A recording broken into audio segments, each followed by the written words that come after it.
Hello, আসসালামু আলাইকুম। কেমন আছেন সবাই? আলহামদুলিল্লাহ, আমি অনেক ভালো আছি। তো বন্ধুরা, আজকে রান্না করব ইলিশ মাছ দিয়ে মাছের ডাল রান্না করব। তো পুরো ভিডিওটির সাথেই থাকুন, আশা করি সবার অনেক ভালো লাগবে। তো মাছের ডাল এখানে আমি আগে ব্লেন্ডার করে নিয়েছি। তো ব্লেন্ডার করে এখন মাছগুলো সুন্দর করে আমি এখন কষিয়ে নেব। তো চাইলে আপনারা ভেজেও নিতে পারেন। তো আমার কাছে ইলিশ মাছ কষিয়ে মাছের ডালটা রান্না করলে বেশি ভালো লাগে। তো এখানে দিয়ে দিলাম কাঁচামরিচ আর পেঁয়াজ। তো দিয়ে ভালো করে এখানে পরিমাণ মতো তেল দিয়ে ভালো করে ভাজা করে নেব। তো কার কার আমার মতো মাছের ডাল দিয়ে ইলিশ মাছ দিয়ে পছন্দ, অবশ্যই কিন্তু কমেন্ট করে জানাবেন। যারা না খাইছেন তারা অবশ্যই আমার ভিডিও দেখে রান্না করে খেয়ে দেখবেন। খেতে কিন্তু খুবই দুর্দান্ত মজা হয়, অনেক মজা হয়। তো এখানে দিয়ে দিলাম এলাচ, 2টা এলাচ, একটু দারচিনি আর হচ্ছে 2টা তেজপাতা মাঝখানে ছেড়ে দিছি। তো দিয়ে ভালো করে এটাকে এখন ভাজা করে নিয়ে তারপরে এখানে আদা রসুন বাটা, জিরা বাটা দিয়ে দিব। তো সব কিছু কিন্তু পরিমাণ মতো দিতে হবে, বেশি বেশি দিলে কিন্তু ভালো লাগবে না, খেতে কিন্তু গন্ধ আসবে।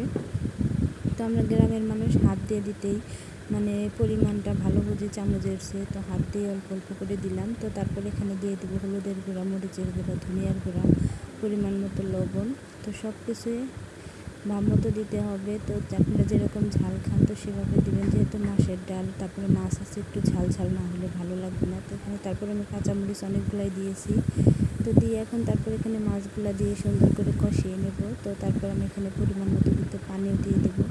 তো এভাবে অবশ্যই রান্না করে খেয়ে দেখবেন। আর মাছটা যেহেতু নামের ইলিশ, কিন্তু কাজের ছোট, তো অবশ্যই তারপরেও কিন্তু খেতে কিন্তু ভালোই হয়েছিল। তো বড় ইলিশের বড় দাম, ছোট ইলিশের ছোট দাম, তারপরেও নাম তো ইলিশই।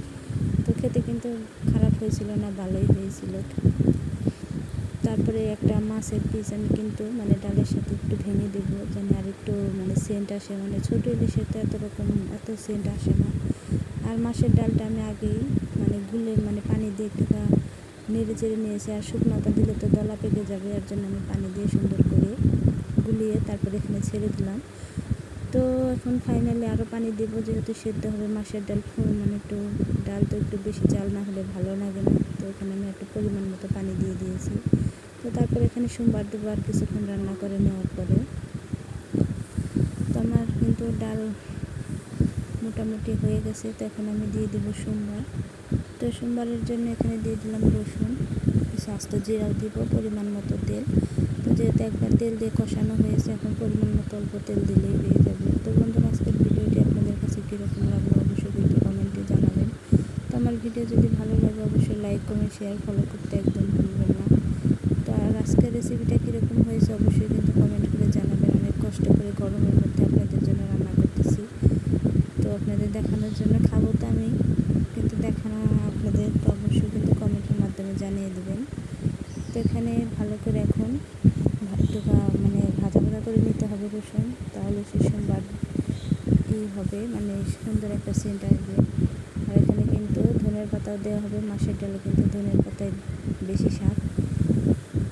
তো এখানে কিন্তু ভাজা হয়ে গেছে, এখন দিয়ে দিব ডাল।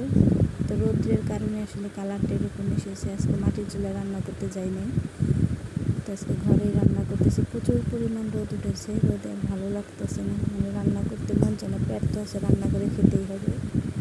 তো বন্ধুরা, ফাইনালি আমার রান্না কিন্তু কমপ্লিট। তো আজকের মতো ভিডিও এই পর্যন্ত। আগামীকাল ভিডিও দেখার জন্য অনুরোধ রইল। সবাই ভালো থাকবেন, সুস্থ থাকবেন, আল্লাহ হাফেজ। তো এখন ফাইনাল ডালের কালার দেখেন, তো রোদ্রের কারণে ডালের কালারটা অন্য কালার ছিল।